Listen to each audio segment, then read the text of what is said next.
Well, hi everyone. This is Dr. Michael Bogart with Aspect Ministries. Since it began, I have produced a number of videos on the immensely popular Chosen series.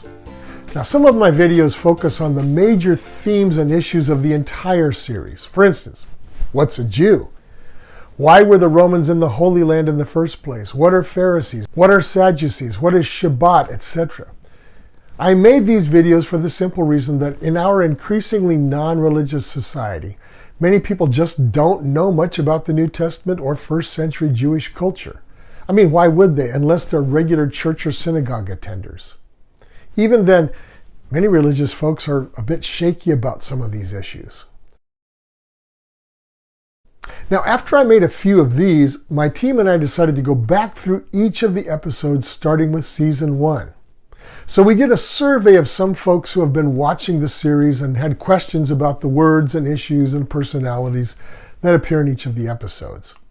As an educator and lifelong scholar of the Bible, here are my answers to their questions for season 1, episode 2.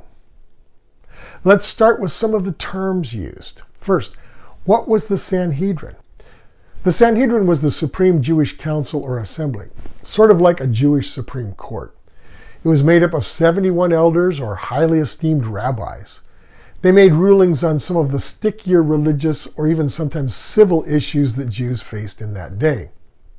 In the New Testament, the Sanhedrin of that day was involved in the arrest and trial of Jesus, and later they had confrontations with the disciples of Jesus. Now, don't get me wrong, there were some very good men on the Sanhedrin, namely the great Rabbi Gamaliel, along with Nicodemus and Joseph of Arimathea. Here's another question. Throughout the episodes, the characters say shalom. Now, what does that mean? In Hebrew, shalom means peace. Shalom was used as a common greeting or upon parting as a wish for good things to happen to friends and family. Shalom serves the same function as saying hi or goodbye today. In Israel today and among Jews worldwide, shalom is still used in this way. Not many words in any language have over 2,000 years of continuous use, but shalom does. What is the Exodus? Well, the Exodus refers to Israel's escape from Egyptian slavery sometime in the 2nd millennium BC. Scholars dispute the exact dates, but the Bible itself gives the date as approximately 480 years before the reign of King Solomon. Now, Solomon we can date at around 960 BC, so 480 years before that is somewhere in the neighborhood of 1440 BC. The people of Israel had been enslaved by the Egyptians for several generations, and through Moses, God judged Egypt, delivered Israel, and set them on the road to the land that he promised their ancestor Abraham. Which brings up another term that viewers wondered about.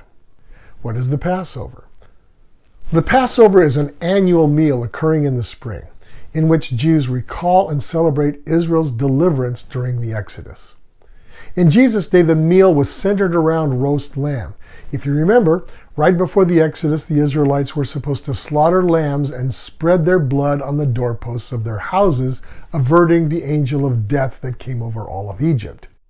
The meal also contained bitter herbs like horseradish, which represent the bitterness of slavery in Egypt, vegetables soaked in salt water, the salt water represents the tears of the Israelites, and unleavened bread, in other words, that bread that's flat like cracker bread.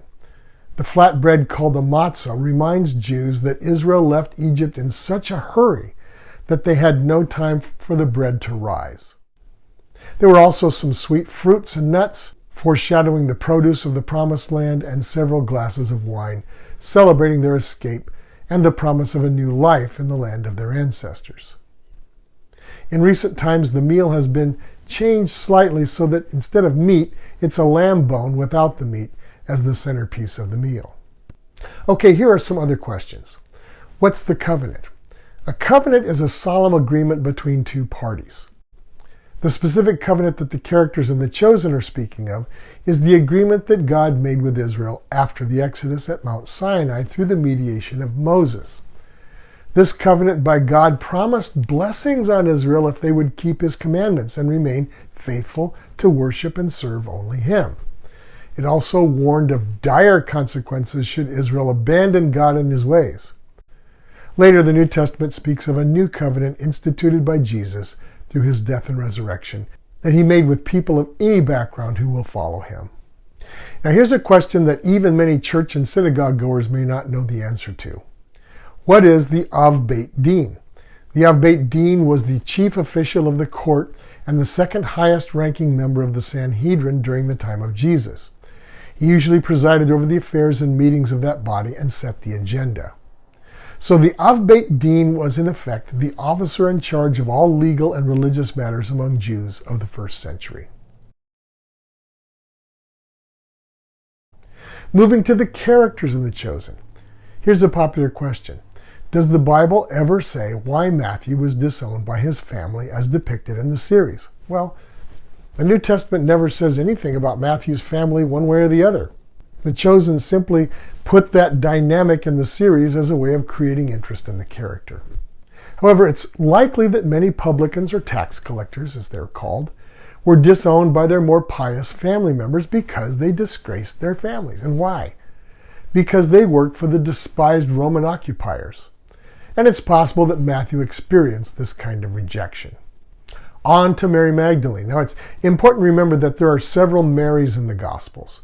Mary is a version of the popular Israelite name Miriam, from Miriam, the sister of Moses. That's why so many women were called Mary. Jesus' mother was Mary, as well as several of the women who followed Jesus in his ministry. In this episode, there's a scene where Mary Magdalene, who's been delivered from demonic oppression, quickly covers her head when she is addressed in the street by Nicodemus, who is a Pharisee. Now, in a separate video, I explain who the Pharisees were and their role in society as a strict and devout group of Jews. If you watch even a few videos in the series, you will need to be up on who the Pharisees were. So I'll put a link below so that you can get the benefit of all of that information in that brief video. Okay, so why does Mary walk around in public with her head uncovered and then abruptly, when she meets Nicodemus, she quickly covers her head? In Middle Eastern society, even today, many people feel it is sexually provocative for a woman's natural hair to be seen by those outside her family. In the series, the disreputable parts of town that Mary was familiar with would not have demanded head coverings since she's portrayed as a prostitute. So an uncovered head would be kind of normal for her. By the way, nowhere in the New Testament is Mary described as immoral in any way. For some reason, the notion that Mary Magdalene was a prostitute came along in the Middle Ages when the Catholic Church portrayed her that way in some of their explanations of the gospel stories. Anyway, the series picks up on that, perhaps for dramatic effect, and presents her as a woman with a disgraced past. So, since Nicodemus was known to be a super religious person, she immediately accommodated to what she perceived his standards would be by covering her head. I've encountered similar types of situations as a pastor in a community where the United States Navy had a significant presence. In various public gatherings, sailors would often use very colorful language. But when they realized that I was in ministry, they would often quickly apologize and clean up their conversation. I never demanded or required that they do that. They just sort of automatically did it, either out of embarrassment or respect. In my more recent experience, those days are long gone. A couple more questions arose from the viewers of episode 2. Who is Elijah, and why does Mary save a seat for Elijah at her Passover dinner? Well, Elijah was a powerful Israelite prophet who lived between 900 and 850 BC, centuries before the time of Jesus. Elijah was perhaps the greatest prophet of his day, since he was one of the few voices denouncing Israel for their abandonment of the covenant with God and their dark religious practices involving child sacrifice. Elijah was persecuted by the authorities, spent much of his ministry in hiding, and was eventually caught up to heaven in a fiery chariot. The Bible predicted that he would return someday to usher in the Messiah, so Jews then and now set an extra place at Passover for Elijah just in case he comes during the celebration. Finally, who is James? Well, it's confusing because there are two men named James among Jesus' followers. In the Gospels, they're called James the Greater and James the Lesser, meaning Big James and Little James. Later in the New Testament, there's a third James, who's actually Jesus' half-brother, and the author of the book of James, which can be found towards the end of the New Testament. The Gospels almost always distinguish between Big James and Little James as they tell the story of Jesus. They are different guys from one another and from Jesus' brother James, who was not one of his followers until after his resurrection. Okay, that's it for now on Season 1, Episode 2. See you in my next video where we will look at some of the issues and questions arising from Episode 3. Till then, this is Dr. Michael Bogart with Aspect Ministries.